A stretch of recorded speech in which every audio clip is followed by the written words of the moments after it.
All right, hello, good people. I hope you're doing well wherever you are in our wonderful world. Our topic for the day is to compare Michael Jordan and LeBron James on a physical level. I don't think nobody ever did that. Yes, we've heard this before. LeBron James was bigger. He may be stronger. He may have more physical power on paper than Jordan. And I said I had to emphasize that on paper. But we got to remember some things about Michael Jordan. Michael Jordan, he's a tough NBA player. His only major season of being out the NBA for a sustained number of games is his second year when I believe he injured his foot. If it's not his foot, somebody can correct me and tell me what part he hurt. But anyway, that was the longest time he was ever out. In all his years, even when he was playing for the Wizards, he never was out for a sustained number of games. We see right now LeBron James, starting with his mid-30s to his later 30s, he has missed a sustained amount of time. So physically right there, or body strength, body endurance, body power, Michael Jordan may have the edge over LeBron James. He may have a faster healing ability. Jordan may have a faster healing ability because he never was out a sustained number of games. All right, now, the only time we ever do see LeBron James use his physical power when he had to bowling ball his way to the basket. Other than that, he never throw his weight around. Now, I wonder, because I don't look at LeBron James anymore. I don't look at him because he's not, to my mind, he's not artistically pretty.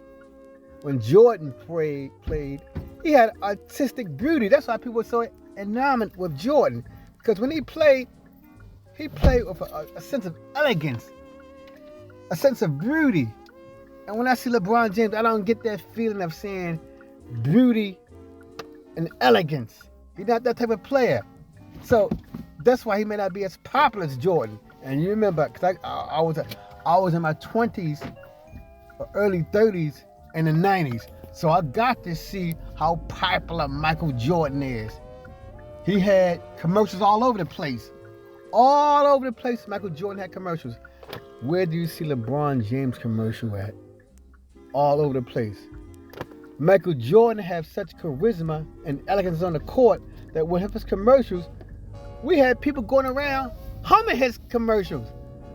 How many children, because I'm a teacher, I never hear my students humming LeBron James commercial. I never hear nobody say, I want to be like LeBron. They used to say that with Mike when he was in his 20s. I want to be like Mike. But getting back to the gift. So LeBron used his power only when he went to get to that hoop. Other than that, he never throw his power around. I never hear any NBA players complaining about how strong he is. I never heard that before. I've never ever heard a trainer say how strong LeBron James is.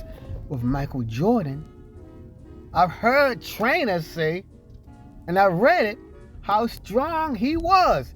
Even though he was 6'6" in a low 200-pound range, for his size, I heard many players say this, for his size and his weight, they said Michael Jordan was a very strong man. I never heard that about LeBron James.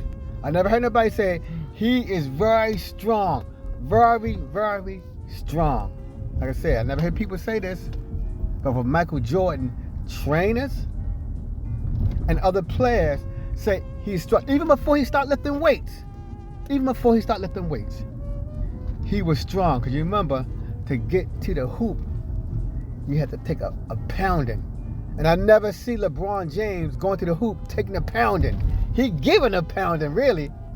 Nobody ever laid there, even though he's 6'8", high 200 pounds, no one ever put a pounding on him. LeBron James, he put the beating on other people. So we don't know how much he can really take. Jordan had to take pounding after pounding going to the hoops from all NBA teams, not just the Pistons, who I'm gonna start talking about in a couple of minutes. So Jordan took pounding many times going to the hoop when he was in his early 20s and his late 30s. Now in his late 30s, he didn't go to the hoop as much because his body didn't want to get all that pounding anymore. So he started taking a lot of jump shots. Even when he was in his 20s, he didn't just go to the hoop all the time. He was able to shoot jump shots, something I don't see LeBron James do on a consistent basis. I don't watch him much, but every time I see a commercial of him, he's dunking a lot. If I see LeBron James on a commercial, he's dunking over somebody. I rarely ever see him taking jump shots. Many times when we see Michael Jordan, especially in his latter years, where LeBron James at now, he was taking jump shots. And like I said, his artistic motion, when he took the jump shots, the net made that swish sound. See, LeBron James, he don't take no jump shots. He don't have no artistic ability, so we don't get to hear the net make that swish sound. And I'm comparing them when they both was in their late 30s. Jordan didn't dunk anymore. He ain't try to overpower nobody anymore. But LeBron James, still in his late 30s, he still used his weight to overpower people to get the majority of his shots from the hoop. And I listened to a lot of YouTubers, and they said LeBron James shots mostly come from 5 feet and in. He rarely take jump shots like Jordan did when he got older. So, like I said, so that's the thing that so I was talking about the physical attributes with those jump shots. Jordan gonna take a pounding, but he stopped letting his body get penalized as he got older. See, LeBron James, like I said, for him, nobody really be harming his body. He put the pressure on other people. So that's why he keep going to the hoop. He put his body on them. Nobody don't put their body on him, because most NBA players don't approach his weight level, except for some centers. It's like maybe some centers, they get near, and they near his level. They near him. So I'll cover that. The next thing I want to talk about, going back to the Pistons. See, Michael Jordan showed how tough his body is. He showed how tough his endurance is by repeatedly, for at least a good 3 years, dealing with the brutal methods of the Detroit Pistons. And then he was in his early 20s or mid-20s.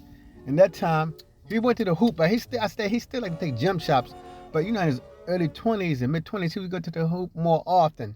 And every time he went to the hoop, he took a pounding, a beating from the Pistons. And that was like 3 years in a row, as I stated earlier. See, LeBron James, we don't know how tough he is. We don't know how much he can endure, because I stated earlier, he don't take poundings. He don't take body beatings. So who really has the tougher body? Jordan or LeBron? Hold on, let me take care of this. Call you back. Okay. LeBron or Jordan?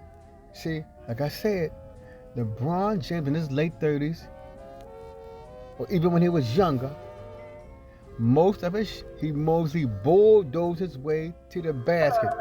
He put in the pounding. Jordan took that heavy pounding. Y'all see it? He took such a heavy pounding from the Pistons. Okay. It was called the Jordan rules. So, in hindsight, before I let you go, so we see me now. Who really is the tougher player? So, if Jordan, going back in time, if it was possible in some type of other universe where he and LeBron is at the same age, who really would probably be the winner? Who really would probably be the winner if it was in a contest? Because also, Now, this is not dealing with the physical abilities now. This is dealing from another level of trash talk. From what I see, LeBron James don't do much trash talking. He probably do some, but not as much trash talking as Larry Bird and Michael Jordan and some other famous NBA players. But those two primarily. The biggest trash talkers that I know of, Jordan and Bird, because they have a lot of videos about them trash talking. So, Jordan, his body could hold up to LeBron's for a time. For a time. I ain't say he gonna be playing a complete 48 minutes against LeBron, but his body can probably hold up for at least 24 minutes of LeBron, and then he will probably get into LeBron's head, especially when LeBron start missing those shots. See, with Jordan, even if he missed the shots, for how tough he was mentally, LeBron could never get into his head and mess him up. Because we have seen it with LeBron. Other players, there's not many players on his level. So a lot of players below him, so most players won't affect him. But sometimes in his earlier years, when he was starting, if you got into his head, you can take him out of his game. You can never do that with Jordan. So thank you for stopping by. Take that into consideration. From a physical standpoint, which of those two men has a greater energy level? Yeah, I better say that. A greater energy level in their bodies. Because you remember this, people, energy level for many, many years when he was playing, Jordan has at least 6 seasons of playing 82 games. 6 seasons. And when he was playing, they had more back-to-back games than they have now. Especially in the playoffs. Because I remember back in the early 90s, sometimes they had playoff games, especially in round 1. They had a game right behind each other, back-to-back games. All right, thank you for stopping by. Tell me what you think in the comment sections. Have a good day. Until next time, peace. Is that correct? Yes. Please say yes or no. Before I connect you, please say your date of birth for